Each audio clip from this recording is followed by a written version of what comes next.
मटर जी, चलो हम जाएगा। Good night. तुमको घर नहीं जाने का? हम केदार में घर जाएगा। क्यों? हम तो जीवन में एक तो है अकेला, हमारा कोई नहीं है। तो शादी काय को नहीं करता? शादी किससे करेगा? लड़की से करो। उम्र माफिक लड़के हमको मिलता हाँ है ना, वो अभी ढूंढ के लाता है। किधर? हम 1 मिनट में ढूंढ के लाता है। आता है ना? जरूरत नहीं लाता है ना? हम ढूंढ लिया है, हमें ढूंढ लिया है, हमें ढूंढाई लियो हमार सोना और बंगाल हमें ढूंढाई लियो। मैडम, जब से हम तुमको देखा है हमारा दिल का अंदर खड्डा हो गया है। खड्डा? हाँ, उसमें सीमेंट भर के उसको प्लास्टर करके अच्छा कर दो। फालतू करे जी। हेलो पुलिस स्टेशन, हम एक फालतू होटल से मछला नहीं बोल रहा है। 1.5 फुट 3 फुट 6 फुट। जरा जल्दी बात करना भाई, अर्जेंट है। अरे चुप बैठो नहीं, चुप करो साला।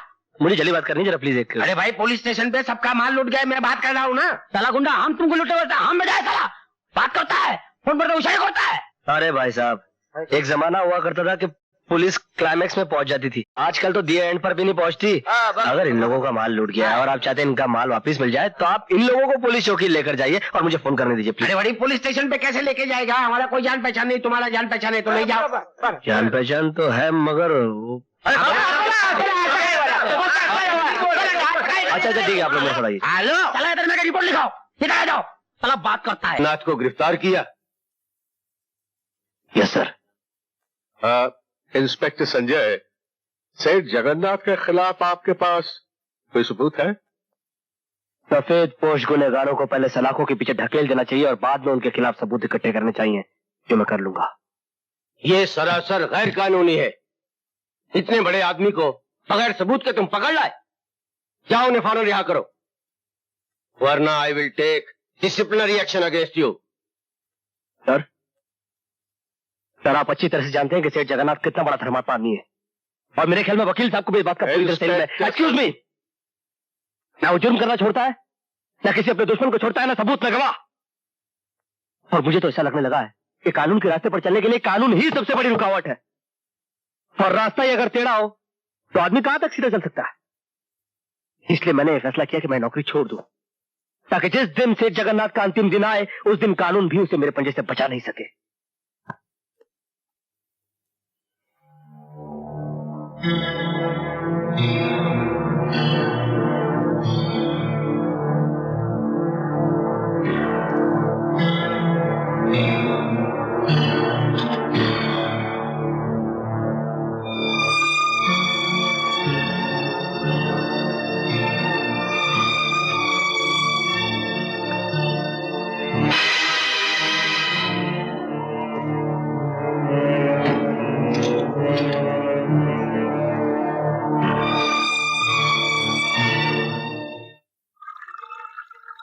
ये लो वफादार गुप्ता, तुम्हारी पहली वफादारी का पहला इनाम। वफादारी करते रहोगे तो इनाम मिलते रहेंगे, वरना इनाम मिलते रहेंगे तो वफादारी होती रहेगी, वरना गुड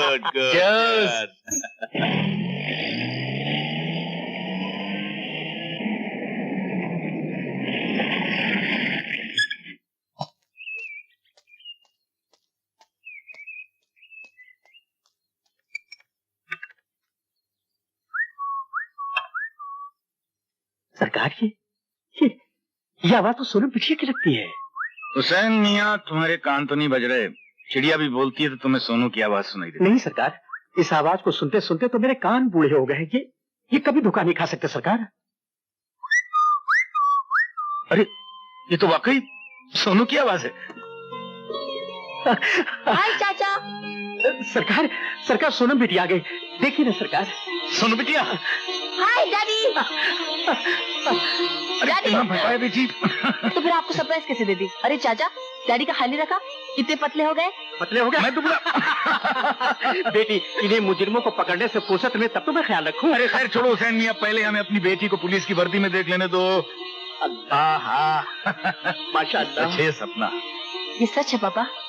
बेटी, मुझे तुम पर बहुत नाज है, तुमने मेरे सपने साकार कर दिए। पर एक बात का ध्यान रखना, पुलिस का फर्ज सिर्फ मुजरिमों को गिरफ्तार करना ही नहीं, बल्कि बेगुनाहों को मुजरिमों की साजिश से बचाना भी है। अपनी वर्दी और अपने फर्ज से कभी दगा मत करना। पापा, आपकी इज्जत मेरी शान है और इस वर्दी का सम्मान करना मेरा धर्म। मुझे यकीन है बेटे। देखो संजय, मैं पुलिस इंस्पेक्टर बनकर आ गई, मुझे मुबारकबाद नहीं दोगे? मुबारकबाद तब दी जाती है सोनम, जब देने वाले को इस वर्दी की अहमियत का एहसास हो। तुम कहाँ खो गए हो संजय? फर्ज और सबूत के चक्कर में अपने आप को तलाश कर रहा हूँ। एक वक्त ऐसा था जब तुम बड़े फख्र से इस वर्दी को अपने सीने पर लगाए हुए घूमते थे, मगर अब तुमने ऐसा क्यों किया संजय? इस बात का एहसास तुम्हें तब होगा जब तुम्हें पता चलेगा कि इस वर्दी की गिरफ्त में कितनी छूट है। सिर्फ एक फोन आने से गुनहगारों की हथकड़ी अदालत के हुक्म के बगैर खुल जाती है। लेकिन तुम बड़ी आसानी से इस वर्दी के सहारे गुनहगारों को बेनकाब कर सकते थे Sanjay.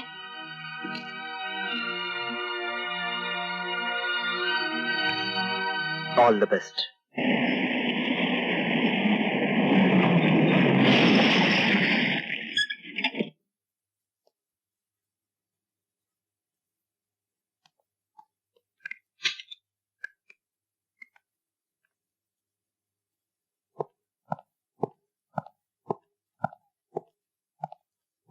Good morning good sir. Morning. Jagannath ji ने आपको बैठने के लिए कहा है। Thank you.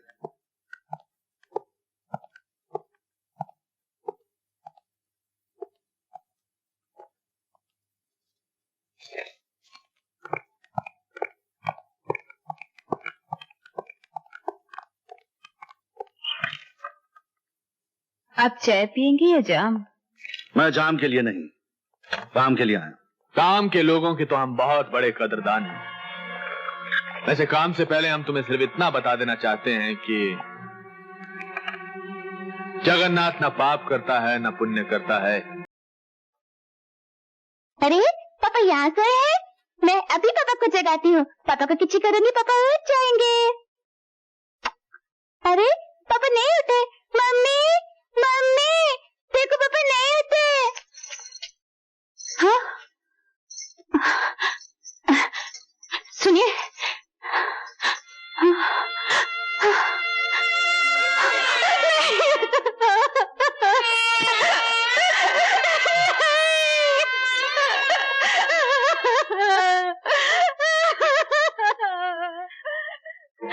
मैं आपसे सिर्फ इतना कहने आई हूँ कि वो अर्थी एक ईमानदार और वफादार पुलिस अफसर की नहीं, कानून की है, जो कानून की रक्षा करने वालों की भी रक्षा नहीं कर सकता।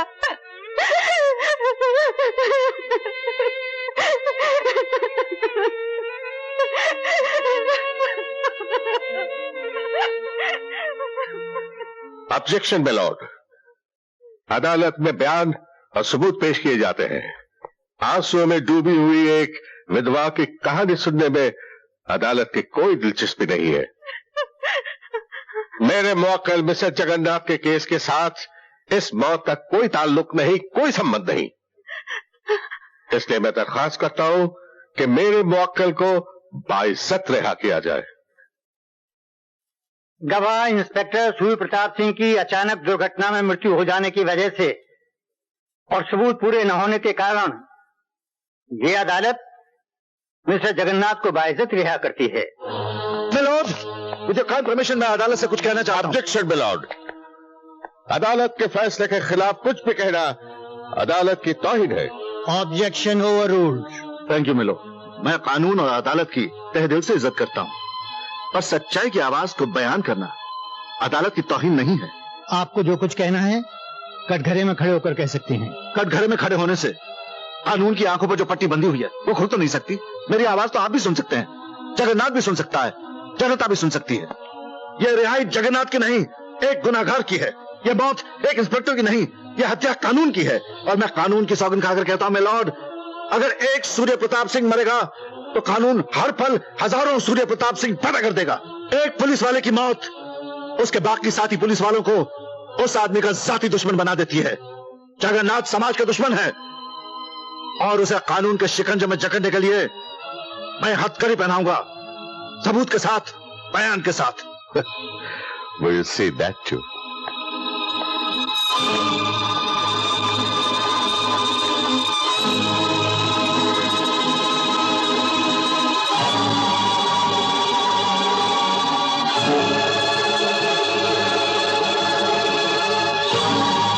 चिल्लाने से तुम्हारी आवाज इन कानून की दीवारों से टकरा कर गूंजेगी तो जरूर, पर जगन्नाथ का बाल भी बांका नहीं कर सकेगी। कुछ लोग कानून को अंधा समझते हैं, लेकिन मैं उसे बहरा और अपाहिज भी मानता हूं। Good bye. अमर, तुम? ये कानून की बड़ी बड़ी किताबें, कोर्ट कचहरी की लंबी लंबी दलीलें, वर्दी, सबूत, हथकड़ी, इन सबको अपने जूतों की नोक पर रखते हैं जगन्नाथ जैसे मुस्लिम लोग। ज्योति, कभी कभी तो जी चाहता है कि जगन्नाथ जैसे मुस्लिम लोगों को गोली से भून दूं, उसके बाद चाहे फांसी भी लग जाए, इस बात का गम नहीं होगा। फिर आप में और उस गुनहगार में क्या फर्क रह जाएगा? जगन्नाथ के लिए कानून तोड़ने का कोई कानून नहीं है, पर कानून बरकरार रखने के लिए आपके पास बहुत से कानून है। यही वजह है कि आपके लिए वर्दी है और उसके लिए हथकड़ी।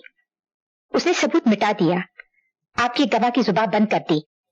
आप उसके आदमी को अपना गवाह बना के कटघरे में खड़ा कर दीजिए, जो उसके खिलाफ अपनी जुबान खोल सके।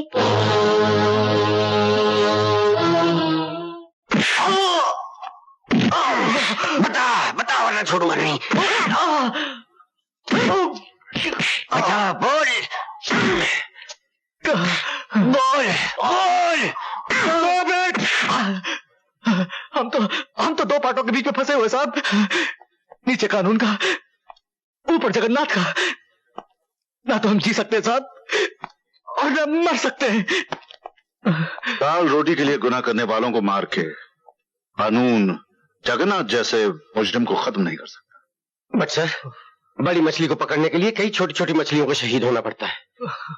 अगर मरना है साहब तो क्यों गुनहगार होकर मरो, क्यों ना शहीद होकर अपने पाप धो लो। मैं आपको एक बड़ी मछली का ठिकाना बताता हूँ साहब। कौन सी बड़ी मछली?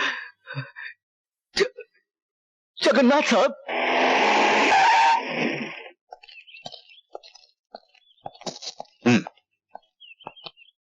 हाय अमर, ये क्या है? आप ऑर्डर इशू कर दीजिए सर। अब जगन्नाथ का सर्वनाश मुझे ही करना होगा। तुम तो जानते हो अमर, इस यही ना कि जगन्नाथ का खौफ समाज के साथ साथ पूरे पुलिस डिपार्टमेंट पर छाया हुआ है। वो हर उस पुलिस वाले को मौत के घाट उतार देता है जो उसके खिलाफ आवाज उठाता है। यही तो वजह है कि हमारा डिपार्टमेंट भी इस केस में हाथ डालने से कतराता है। एक जोड़ी वर्दी और एक भरी पिस्तौल से उस हैवान का मुकाबला नहीं किया जा सकता जिसके पीछे पैसा और सफेद पोश वालों की ताकत है। तभी तो मैं ये साबित करना चाहता हूं सर कि जब ये वर्दी बेदर्दी से पेश आती है तो बड़े बड़े जगन्नाथ जैसे ताकतवरों की अर्थी उड़ जाती है। अमर, तुम्हारा ये जज्बा हमारे पुलिस डिपार्टमेंट में एक नई जान और एक नया जोश पैदा कर देगा। उनमें एक नया हौसला पैदा होगा। मैं और पुलिस डिपार्टमेंट तुम्हारे साथ हैं। All the best. Thank you sir.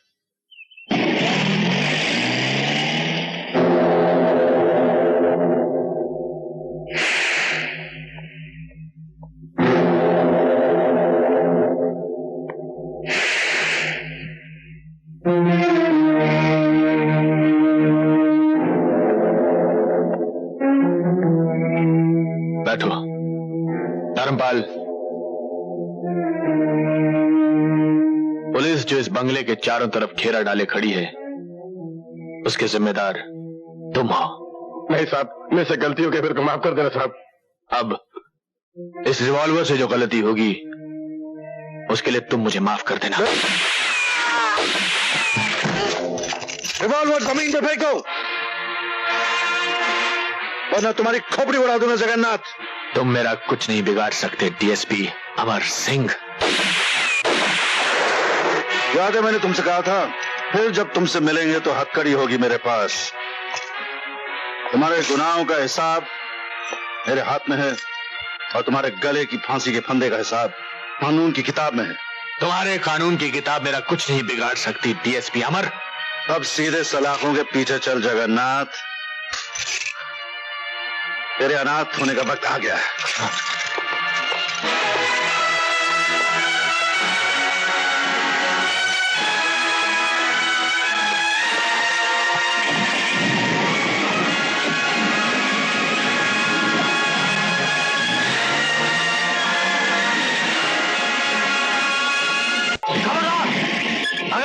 कानून को अपने हाथ में लिया तो भून के रख दूंगा। नीचे हटाओ, विजय, चलो, विजय। Hands up Sanjay.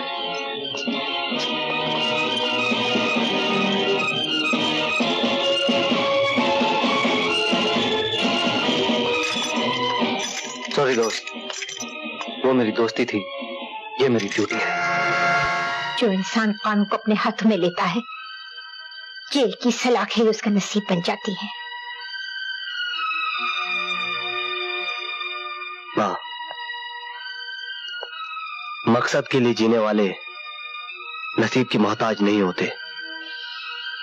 जगन्नाथ को खत्म करना मेरी जिंदगी का पहला और आखिरी मकसद था, जो मैं पूरा कर चुका हूं। जानती हूँ, और तू भी ये जान ले, अपनी माँ से कभी उम्मीद मत रखना वो तुझे बचाने या तेरा साथ देने आएगी। हमारे रास्ते अलग हो चुके हैं। माँ,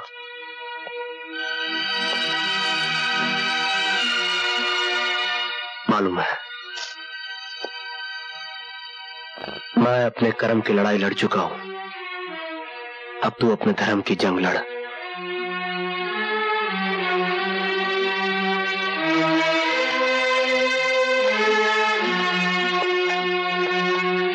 माँ जी, मैं जानती हूँ माँ ने ही एक पब्लिक प्रोसिक्यूटर अदालत के फैसले से पहले अपना फैसला अपने बेटे को सुनाकर आ रही है, लेकिन मेरा विश्वास कीजिए, संजय बेकसूर है।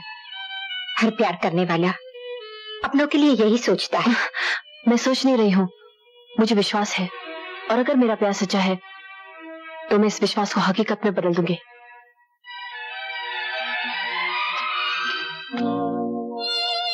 संजय, तुम एक गुनहगार से मिलने आई हो? मैं गुनहगार से नहीं, अपने प्यार से मिलने आई हूँ। मेरे कर्म तुम्हारे कानून की निगाह में गुनाह है सोनम। मुझसे जितना दूर रहोगी उतनी सुखी रहोगी। प्यार का रिश्ता आत्मा से होता है। अव्वल तो मैं मानती नहीं कि तुम गुनहगार हो, लेकिन अगर कानून की नजरों ने तुम्हें गुनहगार साबित कर दिया और तुम्हें सजा हो गई, तो मैं अपने प्यार की सौगंध खाके कहती हूँ, तुम्हारी यादों से अपनी मांग सजाऊंगी और जन्म जन्म तक तुम्हारी राह देखूंगी। जब तक तुम मुझे अपनी सुहागन बनाकर घर की चौखट के अंदर नहीं लेकर जाते।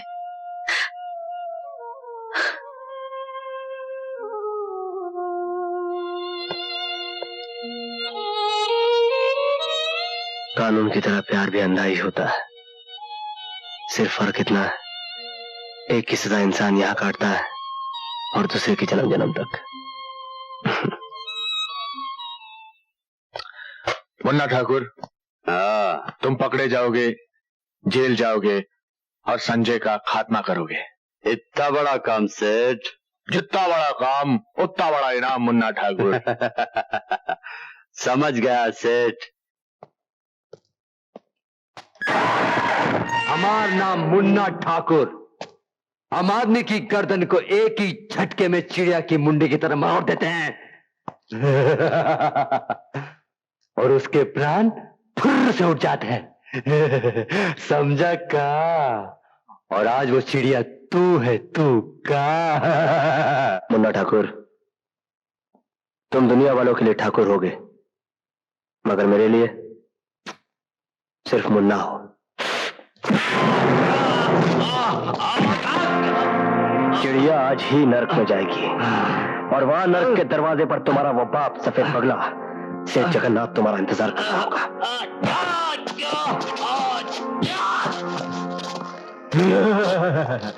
जगन्नाथ नर्क में नहीं, यही तुम्हारी लाश देखने के लिए जिंदा है का? और आज ही मुन्ना ठाकुर तो हर वास्ते यमराज बन के आए। मिस्टर वफादार गुप्ता, ये तुम्हारा असली नाम है? 100% असली सर। दरअसल हमारे एक वफादार कुत्ते की मौत के बाद मेरे माँ बाप ने मेरा नाम रखा वफादार गुप्ता। नाम वफादार है, लेकिन अपनी वर्दी और ओहदे से गद्दारी कर रहे हो। मैंने क्या किया सर? तुम घर की खबरें दुश्मनों तक पहुंचाते हो। मेरे पास रिपोर्ट आई है। तनख्वाह तुम सरकार से लेते हो, लेकिन नौकरी तुम उन गद्दारों की करते हो। एक बात याद रखना गुप्ता, घर का भेदी लंका ढाता है और मैं लंका ढाने वाले भेदियों का नामो निशान इस डिपार्टमेंट से मिटा देता हूं, समझे? सर, मेरे नाम का ये निशान आप देख रहे हैं? वफादार गुप्ता। और आप मेरी वफादारी पे शक कर रहे हैं? मेरी? नहीं सर, आप मुझ पे शक नहीं कर रहे, पूरे डिपार्टमेंट पे शक कर रहे हैं। सर, आप खुद अपने आप पे शक कर रहे हैं, सिर्फ इसलिए सर कि मेरी वर्दी पे ये नेम प्लेट लगी है और आपकी वर्दी पे ये मेडल। सर, मेरी जिंदगी का एक ही मकसद है, ये मेडल हासिल करना, और उसके लिए अगर मुझे शहीद होना पड़ा सर, तो मैं हंसते हंसते फांसी पर चढ़ जाऊंगा सर। मैं जानता हूं सर, सरकारी नौकरी में आंसू और जज्बात की कोई कीमत नहीं है सर, मगर एक बात याद रखना सर, वफादार गुप्ता का सर कट जाएगा, किसी गद्दार के सामने झुकेगा नहीं सर। अब आप जो चाहे मेरे साथ सलूक कीजिए सर, चाहे मुझे जान से मार दीजिए सर, और चाहे मुझे छोड़ दीजिए सर। ठीक है, मैं अभी इस रिपोर्ट पर कोई एक्शन नहीं ले रहा हूं, तो मैं सिर्फ वार्निंग देकर छोड़ रहा हूं। पर एक बात याद रखना गुप्ता, सरकार वफादारी के लिए वफादारों को मेडल देती है और मैं गद्दारी के लिए गद्दारों को गोली मार देता हूं, समझे? You can go. Thank you sir.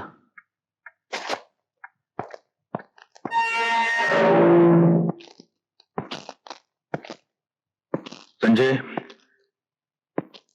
मैं तुम्हें रिहा करने आया हूं। इस मेहरबानी की वजह?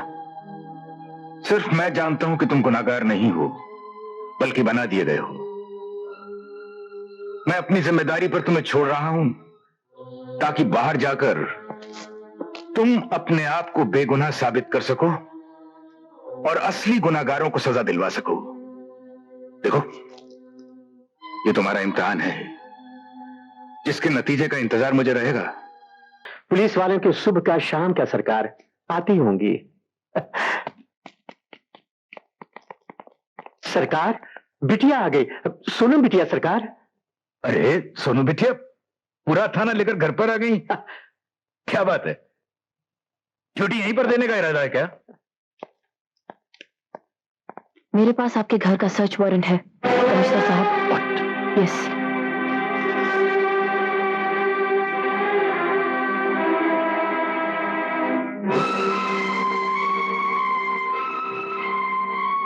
Carry on. Thank you.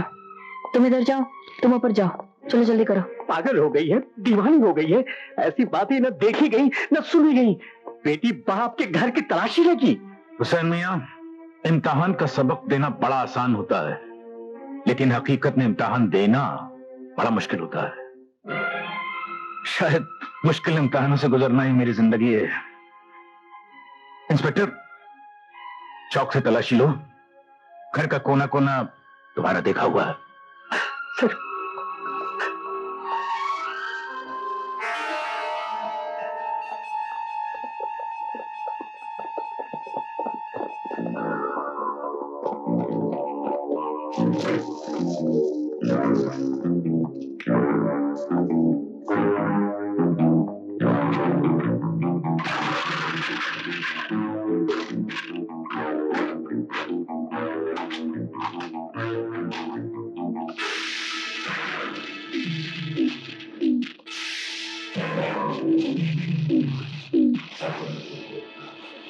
ये सब क्या है?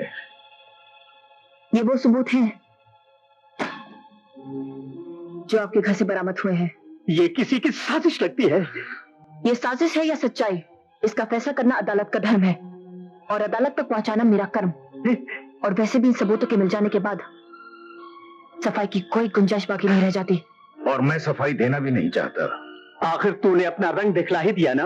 अपना खून होता तो ऐसा कभी नहीं करती, लेकिन तू तो पराया खून है ना। खामोश हुसैन मियां। आज अगर खामोश नहीं कहोगे तो मैं इस तरह खामोश हो जाऊंगा कि तुम लाख जगाओगे, मैं नहीं जागूंगा। कमिश्नर साहब, मैं इस घर में नौकर बनकर रहा, लेकिन इसे लाड दिया, प्यार दिया, अपनाया, इसकी हिफाजत और सलामती के लिए दुआएं मांगते मांगते मेरी जुबान थक गई। ला वापस ला मेरी दुआओं का कर्ज जो तेरा फर्ज बनकर मेरी मोहब्बत को लूट रहा है। मैं मजबूर हूँ हुसैन चाचा। इंस्पेक्टर, एक बात याद रखना, इन हाथों ने हमेशा मुजरिमों को हथकड़ियां पहनाई हैं। ये हाथ कट सकते हैं लेकिन मुजरिमों को पनाह कभी नहीं दे सकते। फिर भी तुम्हें मेरी बात पर यकीन नहीं तो हम हाजिर हैं, हमें गिरफ्तार कर सकती हो।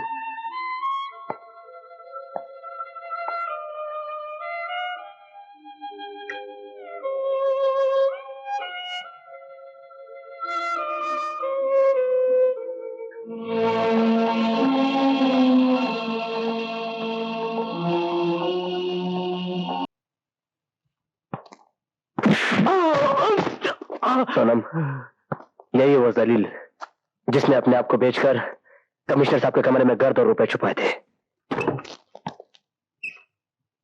अरे साहब, वो क्या है साहब? हरामजादे, तूने हमारे ईमानदार कमिश्नर साहब को फंसा।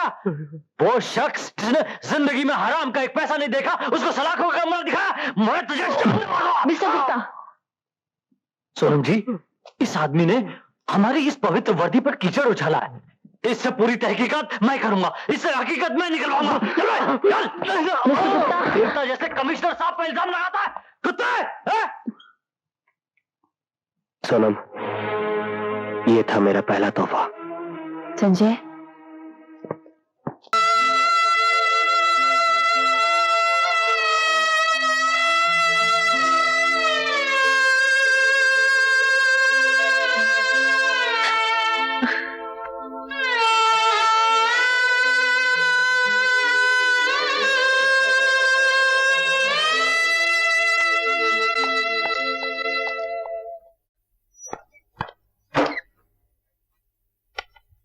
मैं तुमसे कुछ कहना चाहता हूं। मैं जानती हूँ। क्या? यही कि मैं आपकी बेटी नहीं हूँ। मेरी रगों में आपका खून नहीं बल्कि एक मुजरिम का खून दौड़ रहा है, और इससे पहले कानून मुझे अपना फर्ज अदा करने से रोके, मैं अपना इस्तीफा देने आई हूँ।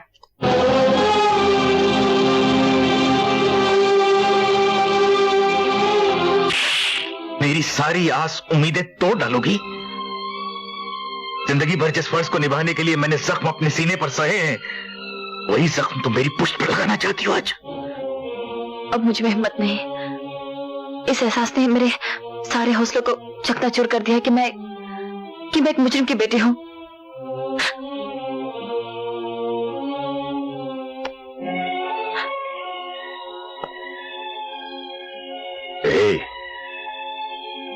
एक बार फिर सोच लो। कैसे? तुम मुजरिम की नहीं, मेरी बेटी हो। ओ डैडी। क्यों, तुम्हारी चाल कामयाब हुई? यार, वो जरा सी गलती से सब मुझे बेवकूफ दोस्तों से अक्लमंद दुश्मन ज्यादा पसंद है। तुम्हारे जैसे इंस्पेक्टर तो हवलदार बनने के काबिल नहीं, कमिश्नर की बात तो बहुत दूर की है। आज के बाद मेरे मामलों में होशियारी दिखाने की कोई जरूरत नहीं, हम खुद ही निपट लेंगे। अरे यार, जो मुंह में आया बगैर चले जा रहे हो, बगैर सोचे समझे। जो हो गया सो हो गया। तुम इस बार देखना। इस बार तो हमने तुम्हें छोड़ दिया गुप्ता, वरना हम तुम्हारी गर्दन। तुम जा सकते हो। वाह वाह, बहुत अच्छे, बहुत अच्छे। जगन्नाथ, दरअसल तुम्हारी नीयत में खोट आ गया है। तुम मुझसे मेरा हक मार लेना चाहते हो, लेकिन ये मत भूलो, वफादार गुप्ता के बगैर तुम्हारी हुकूमत के पहिए डगमगा जाएंगे। Gupta, get lost. Get lost? Yes. Okay okay. मुझे गेट लॉस्ट बोल रहा है, कमाल है।